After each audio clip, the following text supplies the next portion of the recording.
Hi, welcome everybody. Welcome to the launch of the SHARE Anti-Racism Community. I'm so delighted that everyone has joined. Uh, please, would someone confirm that you can see us live on LinkedIn and on YouTube? It was looking good from my end. And yes, I'm very delighted that you are here. And so we are a multicultural, global anti-racism community for learning, action, and accountability. That is the big vision for us. We started about 3 weeks ago with the first few members in. We're at 16 members so far, and so far so good. So the program for today, I'm going to share a little introductory video. You're going to meet some members of the community. I'm going to take you behind the scenes as to some of the things that have been happening in the community and share a little bit of the vision for the future. So thank you so much for being here. And I've had confirmation that people can see us live on both LinkedIn and YouTube. And so let's get going. Thank you. Thank you. Hi, Cheryl. Hi, Fit Body Conditioning. I see my mum there. I see Lisa there. Evan, Jen. Okay. So this is absolutely wonderful. And I am now going to cue our welcome video.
Well, I hope you enjoyed that video. Welcome, Vicky. Welcome, Ellen. Welcome, Toki. Oh, Jillian, I see so many friends the in the audience. I'm just going to share very briefly. I'm going to just introduce you to a couple of people that will be speaking later, just for a second. So Kelly will be joining us in just a bit to talk a little bit about her experience in the community, as will my daughter Taryn, and we'll see them again shortly, and so will Evan Burkhead. So thanks, Taryn. Thanks, Kelly. Thanks, Ev. We will see you in a bit. All right. Thanks so much for the great feedback on the video. I really appreciate it. Okay. So, and without further ado, I am going to bring Taryn back to the screen to talk a little bit about her role in the community, why this might be relevant for young people, and so on. So here we go. Let me bring Taryn in. Hi. Okay, welcome, Taryn. Hi. Okay, so hi, I'm Taryn. As you can tell from my introduction, Sharon is my mother, and I'm so excited to be here and proud as well. Um, so I want to discuss a little bit, I suppose, my roles um, in anti-racism and in this sort of community. So as of September, I do have an official role at my university. So I'm prepared for a lot of acronyms here. A SALC PGR EDI rep. So to break that down, I'm a postgraduate research or PhD student in the School of Arts, Languages and Cultures at my university. So that means that I, along with two others, represent other PhD students on the Equality, Diversity and Inclusion Committee. It's not a big role or anything, but it's great to be in a position to help at any level if the need should arise. So my job is sort of to bring forward any issues that my fellow students may have to the committee, being a port of call for any EDI related issues that they may have, and also hopefully be able to lend the staff some perspective um, from students on these sort of issues. And I'm also part of a working group tackling the anti-racism training in the school and the departments. And we're trying to come up with ideas on how to reform and improve it and motivate people to come and be interested. And I'm hoping that I can get some inspiration to share with them from this community. I'm sure I will. Um, so anti-racism is obviously very important to me, and I know you've heard this all 1,000 times, and it was in the introductory video too. But it's never enough just to be not racist. We have to work together to actively dismantle these systems in whatever ways we can contribute. And I think that that's something that a lot of people outside these sort of circles don't understand, the impact of just standing aside instead of trying to help and how much like harm that can cause, which is something that I've felt personally, and I know I've seen a lot of people talk about. Um, and I think there are so many people that have their hearts in the right places, but just need to take that next step, which is part of what we're all doing here. So, thank you for joining in. Thank you for being a part of this. And as Sharon slash my mother said, um, in terms of anti-racism and young people. Um, Obviously, all of these things about taking part and being anti-racists, did I Active active outreach. anti-racist applies to everyone. But as a young person myself, I feel like it's so important for other young people to be involved because we're the next generation of people that will hold positions of power and that can make meaningful changes in schools and governments and just generally on an institutional level. And I'd like to imagine for a second if we had a whole generation of people who knew about anti racism and who were active anti racists and what that could do to society as a whole, which might be a bit of an optimistic dream and definitely too optimistic to think that that will happen in the short term. But I definitely feel like it could be our future, which is why it's so important to start young and to spread this mentality everywhere you possibly can.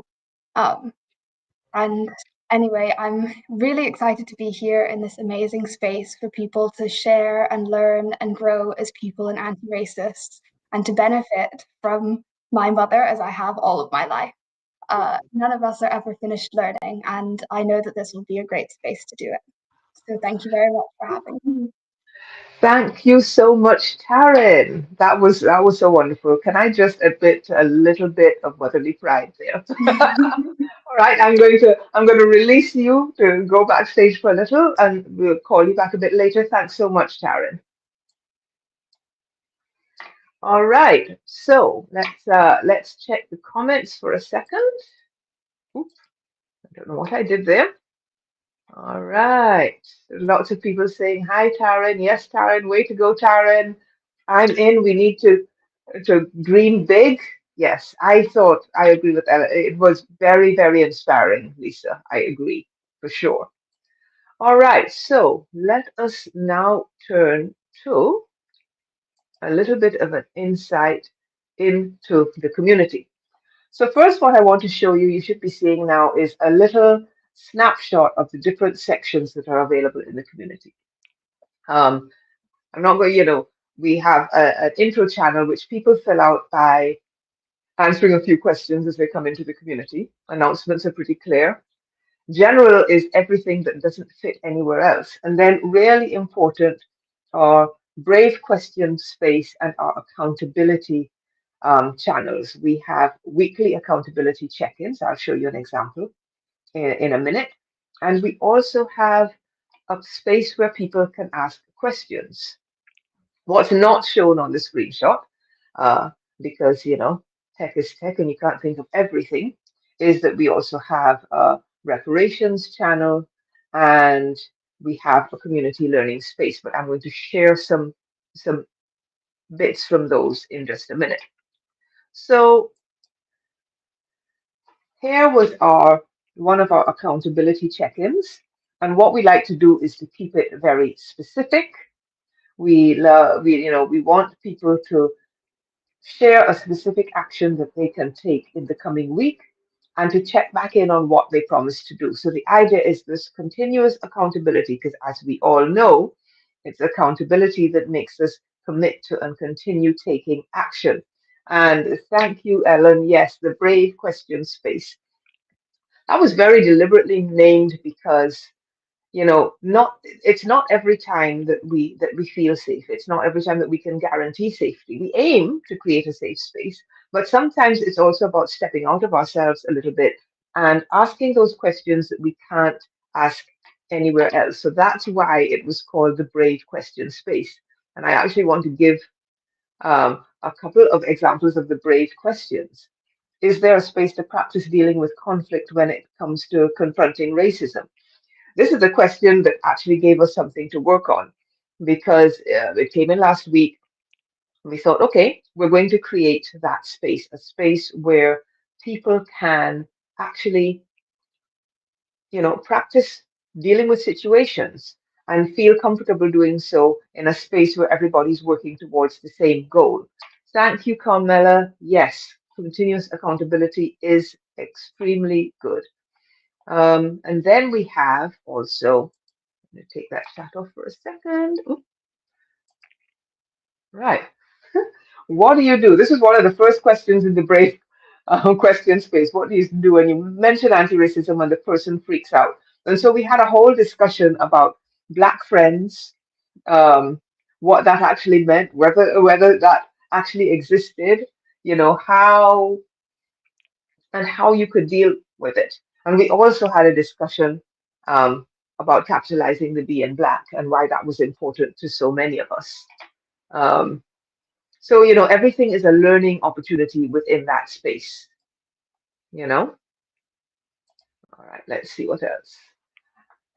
How can we check our actions and words as to see whether we have done harm within the space? So, yeah, this again, part of the idea of this space is to give people the opportunity to practice with people who are on the same kind of journey, with people who wish them well, with people who want to see them succeed. So it's very important for us to do this. And then we had a whole discussion this week about privilege, right? What it is, how we think of it, who has it and who doesn't have it. What are the different areas in which some of us have privilege? And we mentioned the fact that, there are Black people and global majority people who have privilege too. So it was very, very an important discussion as part of our community learning. And I love the fact that the platform makes it easy for us to have a themed discussion over the course of a week where we can, you know. Okay. And finally, I want to go back to something that people always ask about is our plans, right? And my thinking going in was I didn't want anybody to be barred from taking part in the community because of the plan. So I polled the first members and we set the plans according to their feedback, right? And so the idea is that you pick the plan according to your means, you upgrade or downgrade as necessary, and everybody gets access to everything. That seems the fairest way to do it. And then a portion of that goes into our reparations pot, and I'm going to talk about that in a minute. Uh, okay, so I'm just going to go back for a second because I want to highlight some of the comments. Let's see. Let's see. Thank you so much, Jillian. You know, I am just getting to learn this platform. Ellen said, "I'm in. We need to dream big." Lisa, yes, you did. I couldn't help myself. I want to show some of the comments that came in for what Taryn said. Okay. Yes, thank you so much. I appreciate that comment, Carmela. And yes, Linda, it is important to think of those nuances. Okay, so now I would like to introduce, oh no, not before I introduce. I just want to show you our top channels at the moment are community learning, accountability, and brave question space. And so I'm really excited about that. Okay, so now it's my pleasure. We're going to introduce a couple more people from the community. So first of all, I'd like to bring in Kelly Fuller. Now, I have known Kelly to be working in anti-racism for quite some time now, and has been a consistent support of many of my anti-racism ventures as well. So I was really delighted when she jumped in to join the community. Oh, that's how you do that. All right, Kelly, go for it. Awesome. Hi, everyone. It's so good to be here. Thanks, Sharon. So, I just wanted to talk a little bit about Sharon and why I've joined the community and, what my role would be as a peer mentor. So, Sharon's leadership has made a tremendous impact on my anti racism journey over the last few years. And I'm grateful to be in community with everyone as we learn, unlearn, and grow together to be, as Teresa Robinson has taught me and coined, impactivists. So when we talk about impactivism, I just want to be transparent about my journey, which is really important as we talk through the issues. And so I had to confront some ugly truths several years ago where I had to really recognize that I was complicit with systems that benefited me. And when I think back to it, it was I would recognize the issues and I could talk about them, but I was really inconsistent with my actions. Essentially, I was all talk, little action. So, with the community, in terms of Sharon, having joined Sharon's, is I stand firm in my belief that we cannot develop effective anti-racism practices if we don't invest in education and coaching under the leadership and guidance of Black women.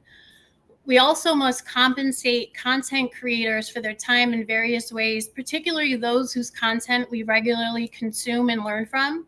So just, thinking about those who subscribe to Sharon's newsletter as a free subscriber, trying to get more folks over to the paid versions is something that I'm very intentional about, just when I have conversations with white people about who we're learning from. And I wanted to just read my review from Sharon's book, I'm Tired of Racism, True Stories While Existing While Black, because a lot of this still rings true today and sheds light on several of the reasons why I want to be a part of Sharon's community.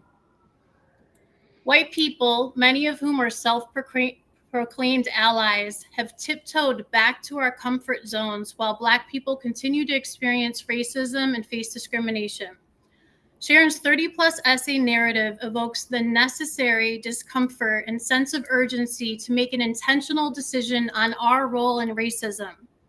Will I choose the path of a non-racist and uphold systems of white supremacy through silence and complicity and inaction? Or will I actively engage in dismantling these systems as an anti-racist? So I think these are the questions and really what separates, if, we've been listening to Sharon and learning from her, the difference between a non-racist and an anti-racist. And I lived a large chunk of my life as a non-racist. And we know that that's not enough, right? We've learned now, we know, and we need to do better. So Sharon generously shared a lens into her lived experiences globally, and as she continues to do so in her newsletter and now in the community, and this provides an opportunity for us, for white people, to increase our awareness, build deeper empathy, self-reflect, change behavior, unlearn racism, and actually act, right? Be more effective with our practices and our actions. And I think the question, going back to Sharon's book and part of the review I left, was, we take risks and major life decisions with careers, relationships, and more. Yet why are we risk averse when it comes to confronting racism? And if we look at the situation, a lot of times our fear comes from saying the wrong thing, and saving face cannot come at the expense of Black people's livelihoods. So, and going back to just some of the things that Sharon's discussed, and I think this quote's really important and something that we always need to think about and reflect on, is not all Black people trust white people's word. Actions speak louder, and consistent action shouts. Doing the work is right and just, so don't be looking for cookies either. And this quote of Sharon's is really important to me because so often, we know white saviorism runs very deep in our veins, and we need to always look to the actions we're taking and where our commitment is coming from, how we're benefiting from this, if we're looking for a pat on the back, right? And we know that we can't do that. It needs to be genuine, where we need to understand the issues and how we're going to dismantle white supremacy. So I think another thing is what we're seeing, and if we look at a lot of DEI, where DEI is at in many organizations, we've lost trust. First, a lot of times we never built and had the trust to begin with, but it's a perfect example of us saying we care, us saying we're going to take action, us making commitments, saying we're going to take commitments, and then totally not showing up, and in fact, taking several steps backwards. So this is why I'm committed to action, transparency, accountability, holding myself accountable, holding other people accountable. And all of these things I've learned from Black women such as Sharon and Teresa Robinson and Erin and many others. So looking to continue the conversations on this. Corporate buzzwords keep us comfortable and complacent. Sharon's anti-coddling approach to anti-racism work is what we all need, and a non-coddling approach from anybody. We have to stop centering white comfort, and we have to really take action to work through these different issues. So just going to how I'll be contributing as a peer mentor. So, white people, we've created these issues. We created the barriers. We continue to uphold them.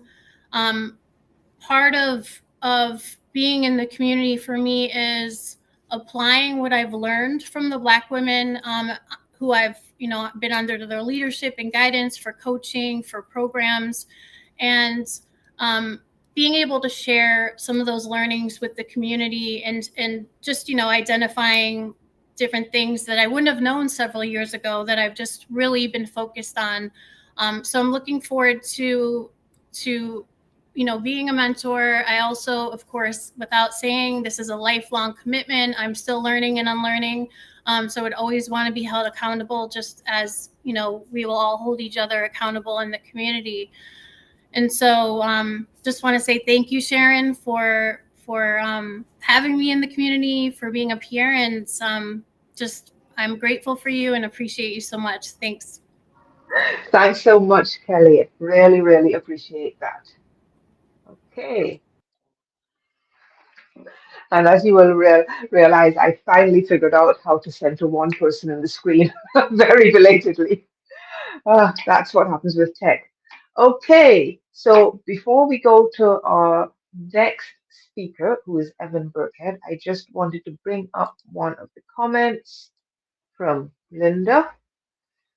So she says, don't look for your certificate of completion. It's a lifelong endeavor. Don't talk about it, be about it, which is something that Linda says often and definitely a watchword for this community. And thank you so much, Toki. Really enjoy having you in the community as well. All right, so now we're going to go to Evan. Is also we often think, well, where are the white guys involved in anti-racism? Well, here is one of them. So I'm just going to welcome Ev to the screen. Thanks, Ev. I'm so glad you're here. Uh, Welcome and take it away. Hey, I'm Evan. Hi, everyone. I'm here because I'm a huge fan of Sharon's, and I got to know her work through her blog and her newsletter, the podcast, and her book. And it's really beautifully written, by the way, and engaging and eye-opening for a white guy especially, and I strongly recommend it. And I'm here because I'm trying to hold myself accountable to do the work to be anti-racist. And I also was non-racist for many years, decades, and angry at myself for that. And so I've been doing various communities over the past 4.5 years, and I've gotten a little smarter. And also because while we can find our community on LinkedIn, it turns out it's not a place to do the work. Obviously, they silence our voices and they've painted us into a corner, and they get away with it. So Sharon has set up this amazing interactive bulletin board with Heartbeat, which is an app where we can communicate and learn and go at our own pace and ask brave questions or stupid questions. It just feels like a comfortable, friendly place, but with a concrete direction.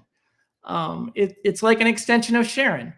It's like therapy where we can learn about ourselves and open up about our own prejudices and privileges, and also a place where we can kind of take action on the racist world, which is obviously gotten much worse over the past 4.5 years. So I'm a marketing guy for tech companies. I worked for myself for the past 20 years. I'm not a DEI person. I didn't even know what that was. I'm not someone who makes money or is planning to make money off of racism or to create an anti-racist brand. I'm not here for someone else. People always assume I'm doing this because I have Black people in my family or a Black best friend. I don't, at least not since I moved away from my hometown. And I've worked in a very white industry, tech, which is highly exclusive. And looking back, I feel I've been complicit, like Kelly said. And if anything, I'd like to make a dent in that somehow, some way. So that's something I see myself doing all the time after I retire, which is only 3 years away, knock on wood. So for me, this is about accountability and learning and community. If you go to my LinkedIn page, you'll see where I'm coming from and why I think the way I do, and why I'm drawn to anti-racism. I've written a lot about how I grew up in a mostly Black and extremely multicultural, multi-ethnic city, which is Syracuse, New York. In fact, I posted yesterday. And how, while it has its problems, it's not perfect. I wish everyone could see the world through that prism of what it what it's like. And as a kid, I thought the whole country was like that. So I'm angry that it's not. I'm disillusioned that it's not. And I feel like I bring physical proof that a diverse community is stronger, smarter, better, closer. I believe that in my soul. So that's me. That's why I'm here. That's what I can contribute as a mentor. And I'd also like to see more white guys here. So please don't hesitate to inquire. Ask me anything. This is the right place. And as a mentor, I feel like what I can do is help folks engage and get involved, because that was hard for me at the beginning in some other communities that I've been in. And so that's what I'd like to do is help people feel comfortable, get involved, and let's make progress and let's start taking action. Thanks so much, Evan. Really appreciate you. I am going to bring Kelly back on for a second because we had a question in the chat. I'm just going to bring it up on screen. Hold on a second. Where did it go? There we go.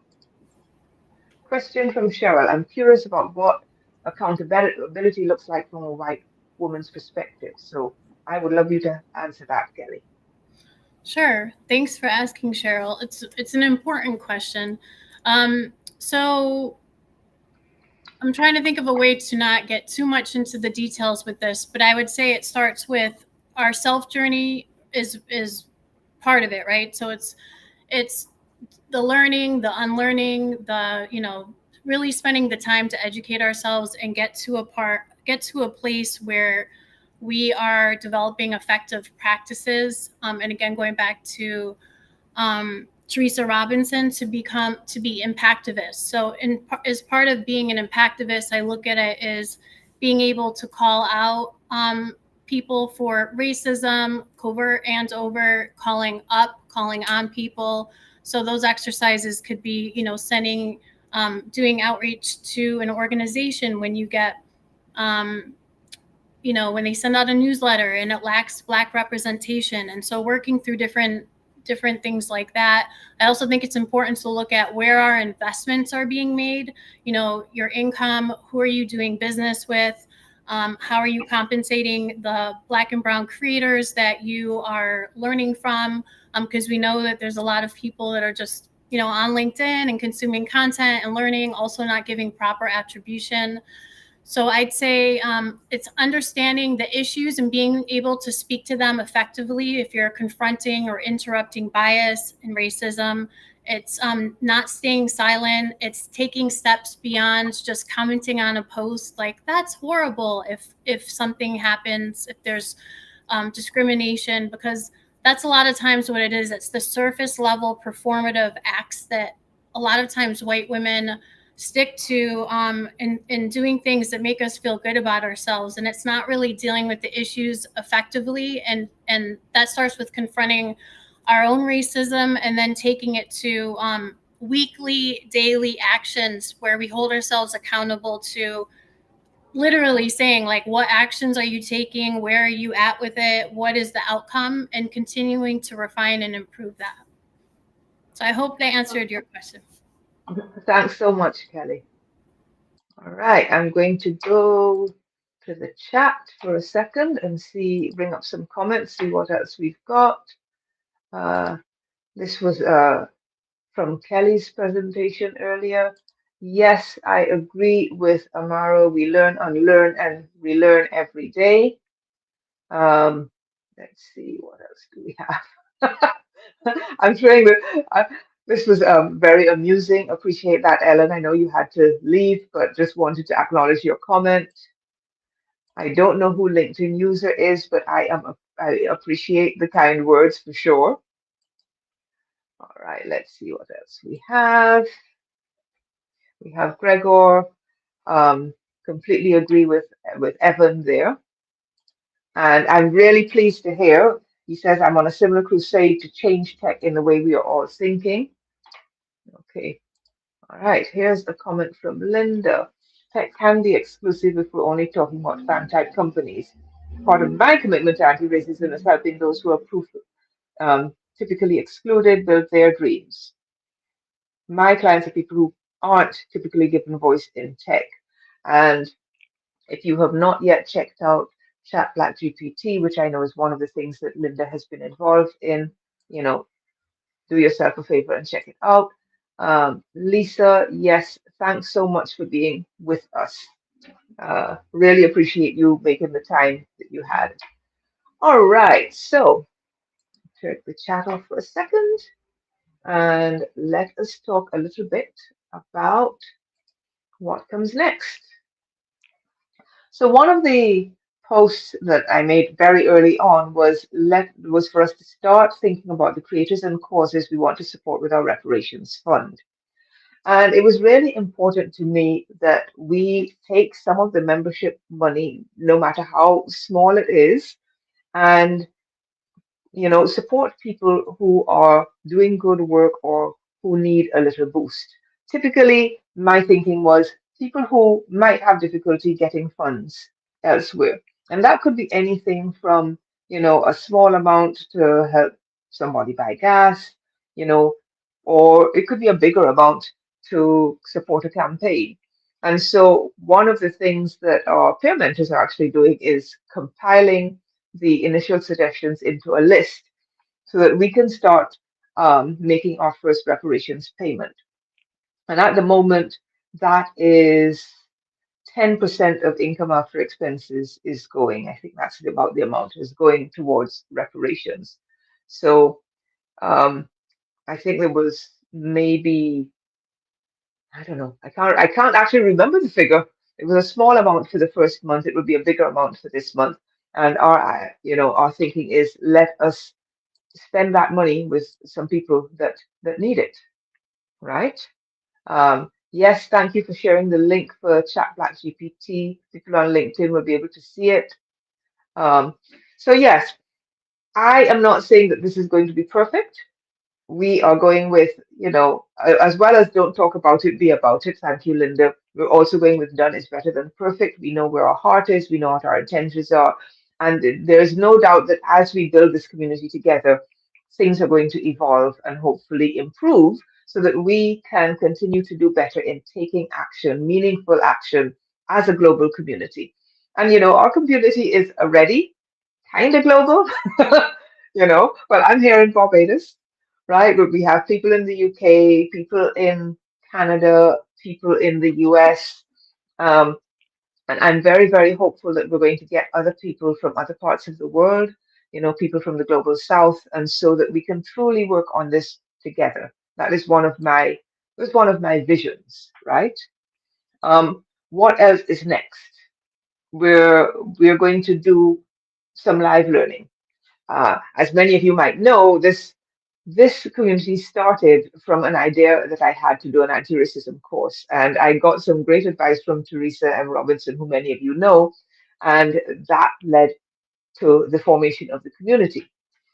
We've just done a check-in internally, and we thought our first session would be seeing that we're where we all are in terms of anti-racism before moving on to anything else. um, Figuring out what it means for us to be community led. Many of the people that are in the community and many of you have read the posts will have heard me say, I don't want to be in charge of anything that can be a community decision, right? Looking at where we can meaningfully take action and lend support outside of the reparations fund. And, these are initial ideas. As people were coming into the community, they had their ideas for what they wanted as well. It's my intention to compile some of those. I think I did, but I'll go back to those again and see where that brings us as a community in terms of taking anti-racism action. Oh, okay. So, good. So now,